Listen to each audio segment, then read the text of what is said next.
Hello and welcome to the Spiralinghigher podcast, hosted by me, Sam, mindset and manifestation coach. And me, Gina, your biz and mindset coach. We're here to support you on your spiritual journey by bringing you intimate and raw conversations about healing, manifestation, consciousness, and spirituality. We hope this podcast makes you feel less alone as you become aware of your patterns and limiting beliefs to up-level your life, manifest like a boss, and together, spiral higher.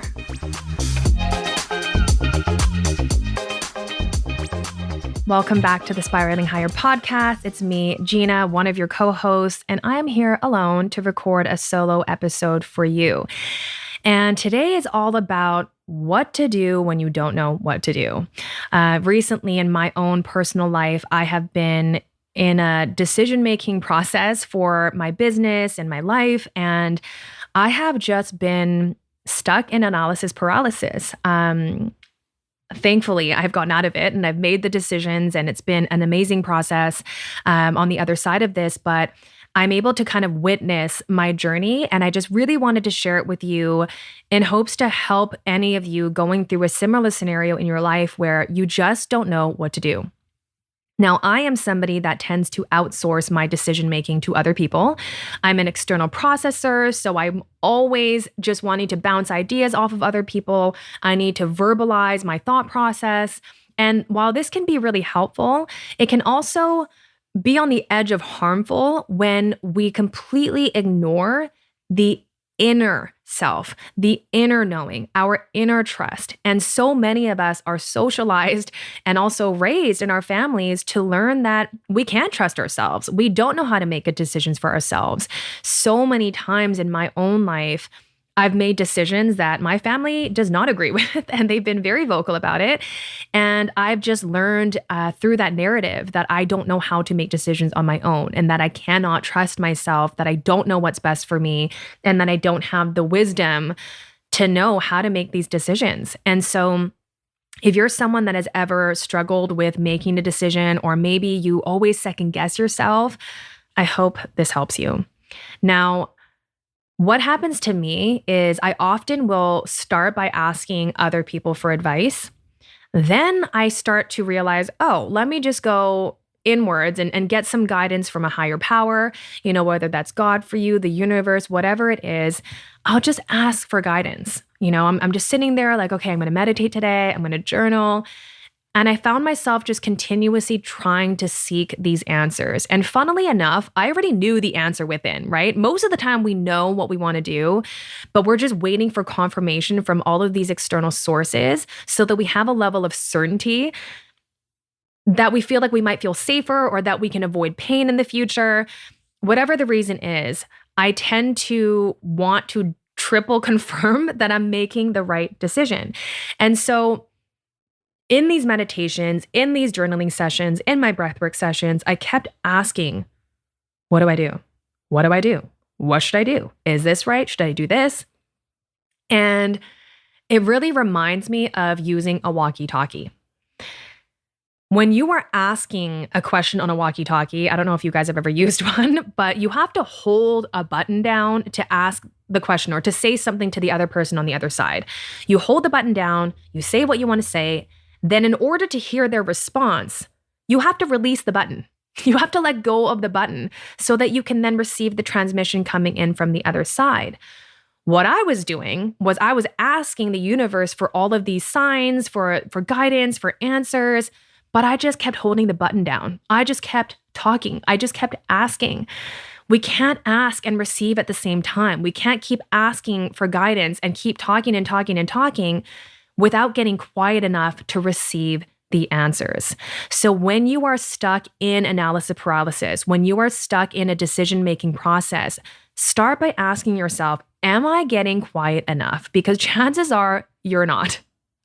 Chances are you're stuck in your structured mind, you're stuck in analysis paralysis, you're stuck in the frequency of the problem, and you're not giving yourself enough spaciousness from it to be able to see it through the lens of spirit, through the lens of your higher self or your soul. When we give ourselves enough spaciousness to receive that inner guidance, That's all the knowing that you're ever going to need. But you do need enough spaciousness to get to that place. And so I have a bit of an exercise that could help you. I learned this through one of my mentors in my breathwork program. And they talked about these different bodies that we have. I know that we only have one physical body, but they were talking about we have a mental body, right? The mental body is like our mind. It's all of the thinking. It's all of the analysis. And then we have our emotional body, right? That's our emotionality, the things that we're feeling. Where are we feeling them in our body? And then we have our intuitive body. And the intuitive body is that inner knowing, that true self, the unstoried self, the unlayered self. It's the true us, the version of us that really knows, that is connected to source, that has that inner wisdom. So when you are feeling like you are stuck in a decision, I want you to tune in first to your mental body. What is going on up there?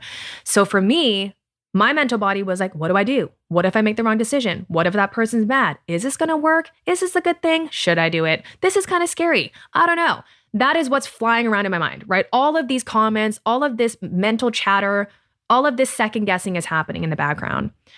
Now, when I dropped into my emotional body in that state, I was then able to uncover, oh, I'm feeling high anxiety.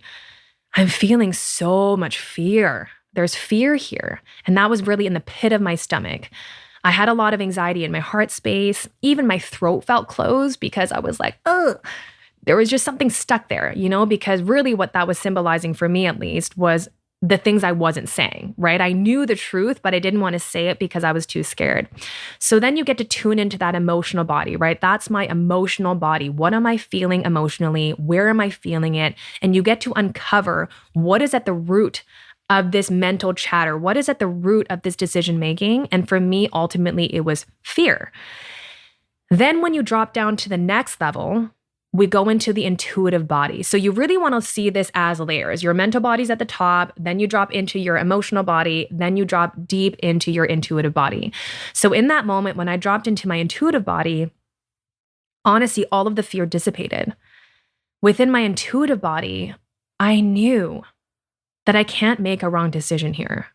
Hey listeners, quickly interrupting this episode to say that if you're loving this conscious conversation, we're inviting you to join the dialogue with us inside of our free Spiralinghigher community. It's our favorite place on earth, and it's where you can meet like-minded souls on their healing journey and discuss what you're spiraling through with your conscious besties. It's where we continue this conversation long after the episode ends because, as we all know, healing is an upward spiral. So join the conversation, share with us your insights, questions, and breakthroughs. We're here for it all. You can join by creating a free account by clicking the link at the top of the show notes. Can't wait to see you in there. Really, the fear was coming from, what if I make the wrong decision? What if my life falls apart? What if everyone's mad at me after I do this? What if this just ruins everything that I have planned in my life? And what if now I block everything that's trying to come to me, right? All of those fears come in because we're afraid of making the wrong decision. And furthermore, we're afraid of how we're going to feel about ourselves if that happens. Right? Often we're not even really afraid of that wrong decision. We're really more afraid of how we're going to feel about it when that happens. And so first of all, I just want to reframe making a bad decision, right? Any bad emotion or any quote unquote bad emotion, any negative contrastive emotion, I personally have just learned to love in my life. I really love to feel all the colors of emotions. When I feel angry or upset or stressed, I don't know. I'm somebody that just goes all in and I feel it all the way. Because I really see contrast as a really beautiful way of almost brightening up the other areas of our life. Like I feel like contrast helps me to feel love deeper. Contrast helps me to feel joy deeper. It kind of feels to me like salt on a cookie. When you have those chocolate chip cookies and there's like salt on top, you would think the salt would overtake the flavor, but the salt actually brings out the sweetness of the cookie. It balances it, right? And so you can think of contrast or, again, quote unquote, bad situations or bad feelings as the salt of life. It's just adding a different flavor and it's actually bringing out more of the sweetness in your life. And another thing that has really helped me is something that Kyle Cease said. We all know how much we love Kyle Cease. If you haven't listened to his episode on our podcast, go back and listen to that one. It is amazing. But one of the things that I heard him say one time on a coaching call is that you can't make a wrong decision. Every decision is a right decision. And what he meant by that is that you either make the decision and you realize that, oh, this feels really good. This feels in alignment. This feels like this is exactly the path that I'm supposed to be on. This feels right to me. Or it doesn't feel right to you. It feels out of alignment. It feels crunchy. It doesn't feel good. And then that just leads you to knowing what does feel good. And so in that way, you're always making a right decision. You either find the decision that, yes, this is in alignment right away, or you find out, okay, this isn't right for me. And then that leads you to knowing what is right for you. And so in essence, either way, no matter which path you take, you're going to be led to the place that you're meant to be at. And the truth of the matter is that we always know what we need to know when we need to know it. Truly, right? And if you don't know it yet, there's a reason. Maybe you're meant to go on a journey to find that answer, and the things that you're going to see on that journey are going to be instrumental in your future, right? Sometimes we have to go on these detours, or what seems like a detour, because there's things that we need to experience that are going to make the destination even sweeter. So when I came back to that remembrance that, oh, I can't make a wrong decision here. It's either going to feel right or it's going to feel a little bit clunky, which is going to lead me to what does feel in alignment. And I remembered that, oh yeah, whatever happens is always for me anyway.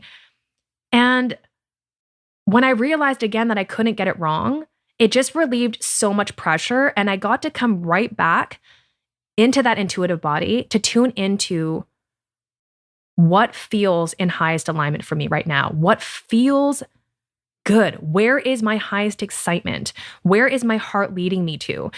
And when you get quiet enough and you get away from that mental chatter and all of the external noise, when we give ourselves that spaciousness to drop into that intuitive body and get quiet long enough to let go of that walkie-talkie button to allow the transmission or allow the downloads to come in, you will know everything you need to know. You'll know. But so many of us are just conditioned and socialized to second guess ourselves so much that even when we know, we're like, okay, now I know this, but let me go check with somebody else, right? And so I really think of this relationship, this trust relationship with ourselves like a bridge. Right now, the bridge is broken, but brick by brick, I'm rebuilding and repairing this bridge with myself. I'm repairing this trust bridge where every time I trust myself, it's like another brick is being laid down. And so if it feels foreign to you, that's okay. That's very normal. It's expected when you haven't trusted yourself for so long. But the invitation here is to really give yourself the opportunity to let that wisdom arise from within you. And the only way we can do that is by getting quiet enough for those to come through. As long as we're chattering and talking, like we can't talk and listen at the same time, at least not very well, right? And if you have been disconnected with yourself for a long time, sometimes it takes a little bit of extra silence, a little bit of extra spaciousness for you to really hear the truth that's trying to come through. And so I hope this is helpful. I am somebody that just often will go in circles because I just want to avoid making the wrong decision. I want to avoid, hurting other people. I want to make the best decision or the one that's going to get me there the fastest, right? All of these things are ego driven. Spirit is never in a rush. Your soul is not in a rush. The truth is that everything is truly always working out for us. And so when we really root into that knowing, you just can't get it wrong. So give yourself permission to make the decision that feels the most right now. And then you're going to keep taking those next steps forward until you realize, I'm going to keep going down this road. Or, hey, you know what? Let's try this instead. You get to choose again. That's the beauty of this. You get to choose again if it isn't in alignment after you make that decision. And so I hope that this practice of dropping in from your mental body to your emotional body and your intuitive body is supportive for you. If it is, I would love to hear from you. But yeah, I hope you can come back to this episode anytime you feel stuck. And really, if I'm going to leave you with anything, I think the biggest lesson here is to get quiet. One of my mentors always says to go blank. And that's very hard for me because I have a lot of thoughts that go in my mind. I am just, that's been a challenge for me. But every time I give myself the space and the quiet and the solitude that I really need, that's when all the clarity comes in. That's when all of the knowing comes in. And anytime I go back into circles, I know that I didn't get quiet long enough.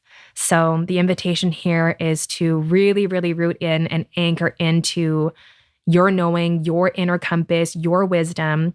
And the way to access that is to get quiet enough to be able to hear and actually absorb what is trying to be communicated to you. All right, everybody. Hope that was helpful. Sending you so much love. We'll see you on the next one.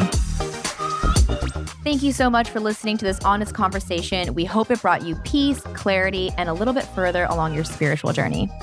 If you loved this episode, it would mean the world to us if you left us a 5-star rating and a review so we can bring you more conscious conversations, spiritual topics, and guests. And we lovingly invite you to join our free Spiralinghigher community by clicking the link in the show notes to continue this healing dialogue and share with us how this episode impacted you. Come on in, introduce yourself, and meet your conscious besties in a safe space for healing conversations between us and other like-minded people on their healing journey. Here's to Spiraling Higher.